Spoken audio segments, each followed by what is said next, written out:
Hello बच्चों, तो अब हम इस क्वेश्चन को सॉल्व करेंगे। Let's read the question. Question में क्या दिया है? Biosynthetic phase of photosynthesis needs, मतलब जो फोटोसिंथेसिस में बायोसिंथेटिक फेज होता है, that is C3 cycle and C4 cycle, उस फेज के लिए क्या ज़रूरत पड़ेगी? फर्स्ट ऑप्शन में जो चीज़ें हैं उनका ज़रूरत पड़ेगा, या फिर option B, option C, option D, इनका ज़रूरत पड़ेगा, हमें बताना है। Okay, so first of all let's write the key concept for the question. क्या है क्वेश्चन का की कॉन्सेप्ट?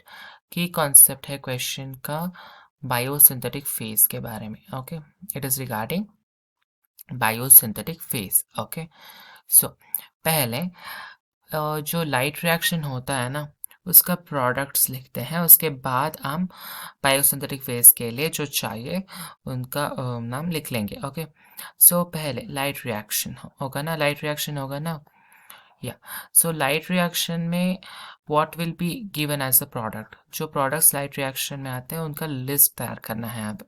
ओके, कौन से प्रोडक्ट्स आएंगे लाइट रिएक्शन में?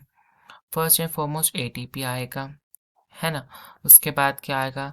NADPH2, NADPH2 भी आएगा लाइट रिएक्शन में। उसके बाद क्या आएगा? फोटोलिसिस ऑफ वाटर, मतलब स्प्लिटिंग ऑफ वाटर से ऑक्सीजन भी बाहर आ जाएगा। सो ये सब लाइट रिएक्शन के प्रोडक्ट्स होते हैं। और जो ऑक्सीजन है यहाँ पर, ये क्या कर लेता है? इट एस्केप्स आउट, मतलब वो बाहर जाता है, एस्केप हो जाता है आउटसाइड द प्लांट, मतलब एक एटमॉस्फेयर में वापस चला जाता है। It escapes out.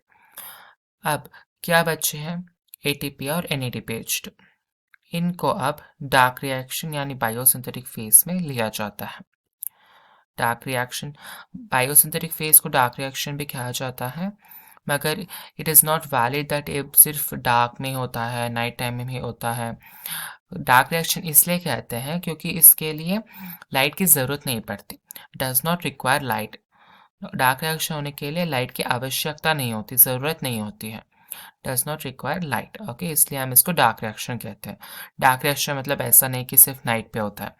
So light reaction के बाद डार्क रिएक्शन होना है ना, सो डार्क रिएक्शन को लाइट रिएक्शन की प्रोडक्ट्स की ज़रूरत पड़ेगी। कौन से हैं? ATP एंड NADPH2, ये लाइट रिएक्शन के प्रोडक्ट्स हैं, है ना, इनका ज़रूरत पड़ेगा। उसके बाद जो वन मोर थिंग है वो CO2 और H2O है, इनका भी ज़रूरत डार्क रिएक्शन को पड़ेगा। क्यों CO2 चाहिए? क्योंकि हमारा मकसद फोटोसिंथेसिस में यही है कि हम कार्बन डाइऑक्साइड जो एटमॉस्फेयर में है उसको फिक्स करते एक नॉर्मल शुगर की जैसे। ओके, जो कार्बन डाइऑक्साइड एटमॉस्फेयर से लेते हैं ना, उसको हम फिक्स करना चाहते हैं into a sugar, fix it into a sugar. तो that is our main motto, इसलिए कार्बन डाइऑक्साइड चाहिए। एंड वाटर किस लिए चाहिए? Water is involve in the carboxylation process. जो कैल्विन प्रोसेस में फर्स्ट स्टेप होता है ना, कार्बोक्सिलेशन, कार्बोक्सिलेशन प्रोसेस में जो वाटर है उसका ज़रूरत पड़ेगा। Okay, so CO2 and water किस लिए चाहिए? द फर्स्ट स्टेप, CO2 तो चाहिए चाहिए क्योंकि फिक्सेशन करना है मुझे कार्बन का। और जो वाटर क्यों चाहिए? Water is using carboxylation. Carboxylation क्या है?